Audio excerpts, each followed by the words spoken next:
Coming up to 10 GMT hours, I'm Neve Barker, and we begin with breaking news from Sudan, where the army has retaken the main international airport in Khartoum.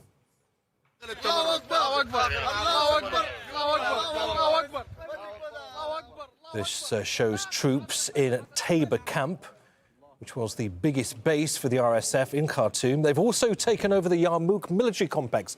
That's the largest weapons manufacturing plant in the country. Last week, the army claimed control of the presidential palace. Hiba Morgan is in Khartoum to unpack the significance of all of this. Hiba, talk us through these latest gains by the Sudanese army and, of course, what all of this means within the context of this two-year conflict. Well, the Sudanese army has been making a lot of progress just in the past few hours alone, since the early hours of Wednesday morning. Now, in just the past hour, they were able to regain control of the international airport, the main international airport in the heart of the capital. And that comes nearly 2 years after RSF control. The airport was one of the first places that the RSF took over during the first day of the conflict, and it was split into two. Part of it that was aligned to the general command of the army headquarters was under army control, and the rest of it was under RSF control. So there was a very little buffer line between the two forces. But with the army's progress in the past few hours, the army was able to retake full control of the airport, including the civilian side of the airport. Now, they were also able to gain control of several residential districts around the airport, including the district of Riyadh and the district of Burri. That's both those districts lie just around the airport. So quite significant gains by the Sudanese armed forces just in the past few hours. This coming, of course, off the back of the army taking control of the presidential palace last week, along with the headquarters of the central bank and several other major buildings, government buildings in the capital, Khartoum. And Hiba, just talk us through how exactly these gains, particularly when it comes to the airport, Hiba camp also an RSF base, and Yarmouk, a weapons manufacturing complex, how the army has been able to push ahead with these advances. Are we talking about long, protracted battles with the RSF? Well, we've seen the army start its offensive here in the capital, Khartoum, against the RSF last September.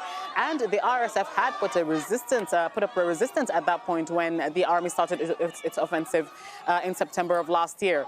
Now, the army initially started with taking over a bridge and then another in the month of September. But as the weeks and months progressed, the army was able to push further into many parts of the capital, including the northern and eastern parts. Now, when it comes to Yarmouk, that's the biggest weapons manufacturing plant that was under the control of the army. That was captured by the rapid support forces during the first months of the conflict. And that was quite significant because most of the army's supplies of weapons and ammunition was inside that manufacturing plant. And the fact that it was not under the army's control significantly hampered the army's ability to respond to the attacks that came from the paramilitary rapid support forces. Now, of course, the plant doesn't have that same significance when it comes to the fact that there are no longer ammunitions and weapons that were there when the RSF took over. But the fact that the army was able to make that advance, considering the fact that the forces that came from the armored corps in the southern part of the capital were the ones to take over that base, it's quite significant because those forces were just 2 months ago under siege by the rapid support forces. And now they were able to make so much advance that they were able to retake that weapons manufacturing plant in Yarmouk in the southern part of the capital, Khartoum. So quite significant developments by the Sudanese army, quite significant gains. But when you look at the advance that the army is making, when you look at the speed and when you look at the progress, it's clear that the RSF is not putting up much of a fight. And it's not clear if it's because the army over the past few months has been cutting off the supply chain to the rapid support forces here in the capital, Khartoum. They started from the east and from the southern, or from the northern parts of the capital, slowly and gradually advancing, making sure that wherever the RSF is, they're not able to resupply their forces. They're not able to get new ammunitions. They're not able to get new combat vehicles to respond to the incoming attacks from the Sudanese army. So that significantly hampered the RSF's ability to be able to respond to the army's attacks. The other thing that the other place that the army took control of, that's Jebel Oli, and that's quite significant because the RSF's biggest base was in Jebel Oli, and now it's under the control of the Sudanese army, in addition to Jebel Oli Bridge. That bridge was the bridge that provided an exit for the rapid support forces, as well as allowed it to be able to resupply its troops here in the capital. Now, effectively, with the army taking control of Jebel Olia, those RSF fighters here in the capital are effectively trapped and have nowhere to resupply themselves. And that would mean that the army in the past few hours would probably be able to declare Khartoum completely RSF-free. Hiba, stay with us. Let's take stock of the pictures that we're seeing on our screen here. We're seeing scenes of jubilation in two different locations in Khartoum. The small box on the top right, although we've gone to the other one, we'll go to back to the other picture, was, we understand, to be the airport. There it is. Those are members of the army, or at least members of groups allied to the army. There have been significant gains, of course, rapid gains by the army in this long two-year conflict against the rapid support forces. Control of the airport is seen as a major shift in the tide of this conflict after significant gains in recent months. They've also taken over the Yarmouk military complex. That is the largest weapons manufacturing plant in the country. It follows huge gains last week after the army claimed control of the presidential palace, which is where the RSF had formerly stationed one of their key command centres.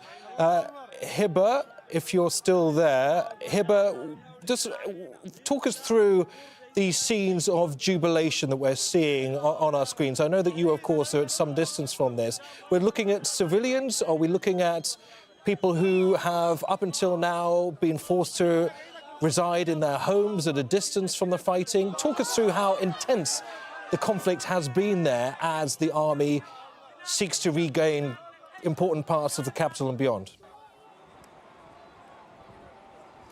Well, for those people that you're seeing on the screen celebrating the army's arrival in those various residential districts, they've been living with the RSF for the past 2 years. And when you look at human rights reports, when you hear to the reports that are coming out from local residents who have been trapped in those areas, when you look at or read the reports that are coming out from activists on what the situation is like, they had to face lack of electricity, they've had to face lack of communications coverage, they've had to face lack of running water, many of them struggling to get all those basic necessities. And for them, the fact that the army is now in control means that it's just a matter of time before these basic services are being restored.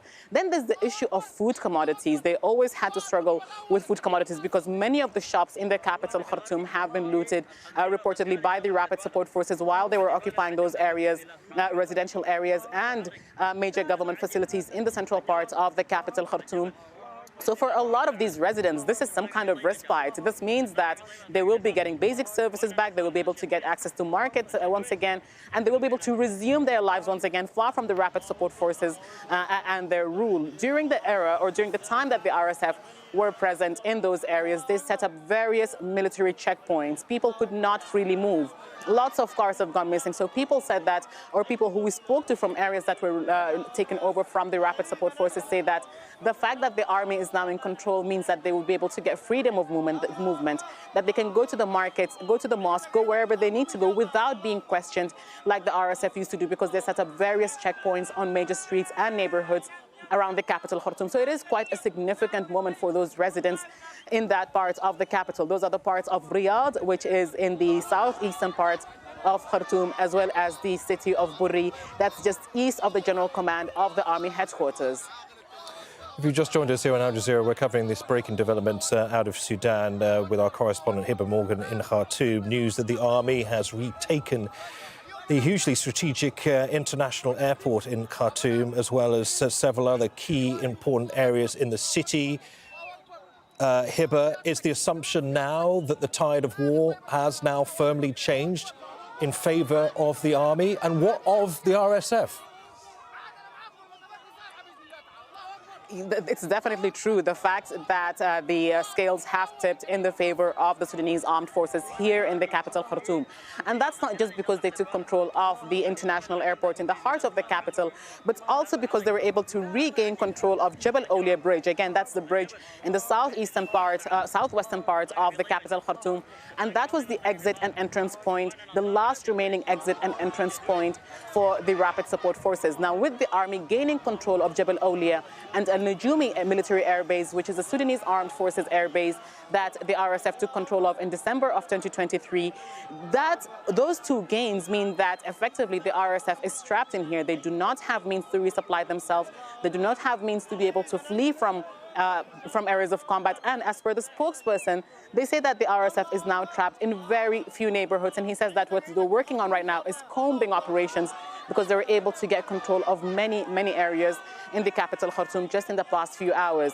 Now, this means that the RSF's power here in the capital, Khartoum, has more, for lack of better words, completely diminished. They don't have that fighting ability that they had during the first few months when they were able to lay traps and when they were able to bring down forces of the army that were trying to break sieges on their general command, on their signal corps, and on their various bases here in the capital. The RSF doesn't have that power anymore. And the few remaining fighters, or the remaining fighters here in the capital effectively are trapped. But the RSF still has presence in the western part of the country, in the Darfur region. They still have presence in southwest Kordofan.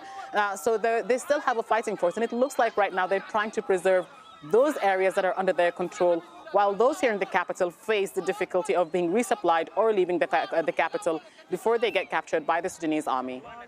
Hiba, I'm sure you will keep a very close eye on developments there. We will, of course, come back to you as we cover this breaking news out of Sudan. For the time being, Hiba Morgan in Khartoum, thank you for that.